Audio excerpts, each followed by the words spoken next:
প্ৰথম কথা হ'ল যে এই যিটো Covid crisis, pre Covid crisis, Covid experience আৰু পোষ্ট কোভিড এক্সপিৰিয়েঞ্চ, গতিকে আমি যেতিয়া পোষ্ট কোভিড এক্সপিৰিয়েঞ্চটোলৈ নগৈ এই সময়খিনিত এই কোভিডে আমাৰ সৃষ্টিশীলতাত কেনেকৈ প্ৰভাৱ পেলাইছে আৰু যদি আমি সৃষ্টিশীলতাত কেনেকৈ প্ৰভাৱ পেলাইছে এই সম্পৰ্কে আলোচনা কৰিব বিচাৰো, তেতিয়া নিতান্তই আমাৰ সমাজ জীৱন আৰু ব্যক্তি জীৱনত এই মহাপ্ৰলয়ে বা এই ভাইৰাছে বা এই সময়খিনি আমাক কেনেধৰণে আমাৰ জনজীৱন ব্যক্তি জীৱনৰ ওপৰত প্ৰভাৱ পেলাইছে সেই সম্পৰ্কে আমি নিশ্চয় আলোচনা কৰিব লাগিব।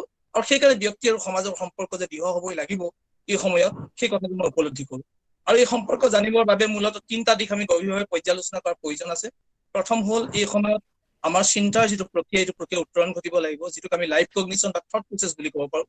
দ্বিতীয়, কাম কৰাৰ যিটো হেঁপাহ অৰ্থাৎ ভলিউশ্যন, আৰু তৃতীয়টো হ'ল পাৰস্পৰিক বুজাপৰাৰ বাবে প্ৰয়োজনীয় যিটো অনুভূতি।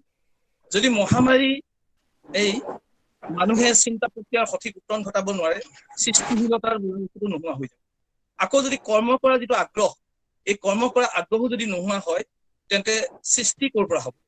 আকৌ অন্যহাতে মানুহৰ মাজত যদি এটা আন্তঃ সম্পৰ্ক, যিটোক আমি ইণ্টাৰ ৰিলেশ্যনশ্বিপ বুলি কওঁ, এই ইণ্টাৰ ৰিলেশ্যনশ্বিপটো যদি গঢ় নলয়, সৃষ্টিৰ যিটো গ্ৰহণযোগ্যতা কেনেকৈ নিৰূপণ কৰিব পাৰিম? কিন্তু মই ব্যক্তিগতভাৱে আশাবাদী। মহামাৰীয়ে প্ৰত্যাহ্বান সৃষ্টি কৰিলেও বৌদ্ধিক যিটো বিশ্বক্ষণতাৰে মানুহে এনে প্ৰত্যাহ্বানৰ মাজত মই ভাবো যে সম্ভাৱনাৰ যিটো বাট, সেই সম্ভাৱনাৰ বাটটো মুকলি কৰিব পাৰিব। সেয়েহে মহামাৰীয়ে সৃষ্টিশীলতা নাইকিয়া কৰিব নোৱাৰে, আৰু সৃষ্টিশীলতাক সাময়িকভাৱে স্থবিৰ কৰিলেও দীৰ্ঘ সময়ৰ বাবে ইয়াক ৰুদ্ধ কৰিব নোৱাৰে। ধ্বংসৰ মাজতে সৃষ্টিয়ে গজালি মেলা এনেকুৱা ধৰণৰ ঘটনা পৃথিৱীৰ ইতিহাসত বা অনেক আমি উদাহৰণ আমাৰ আছে, আৰু আমি অনেক উদাহৰণ পাইছো। গতিকে মানুহে মৃত্যুৰ সংবাদ শুনাৰ পাছতো পৰৱৰ্তী প্ৰজন্মৰ বাবে বা সমাজৰ শক্তি অটুট ৰাখিবৰ বাবে সৃষ্টিকৰ্মৰে সাধাৰণতে কি কৰে, সহায় লয়। এতিয়া আমি যদি চাওঁ যে টাইটানিক জাহাজখন ডুবিবলৈ লোৱাৰ সময়খিনিতো জাহাজত থকা চিম্ফনী সংগীত শিল্পীসকল, সেই শিল্পীসকলে মোজাৰ্টৰ সুৰ তুলিবৰ বাবে বাদ্যযন্ত্ৰ বজাইছিল।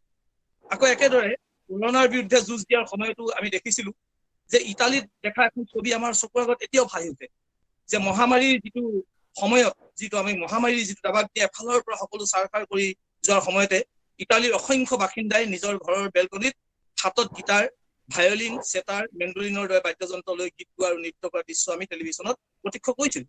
গতিকে মানুহ ধ্বংস হ'ব পাৰে, কিন্তু পৰাজয় নহয়। মই পুনৰ কৈছো যে মানুহ ধ্বংস হ'ব পাৰে, কিন্তু পৰাজয় নহয়। মানুহে জীৱনক ভাল পায়, মৃত্যুক ভয় নকৰে।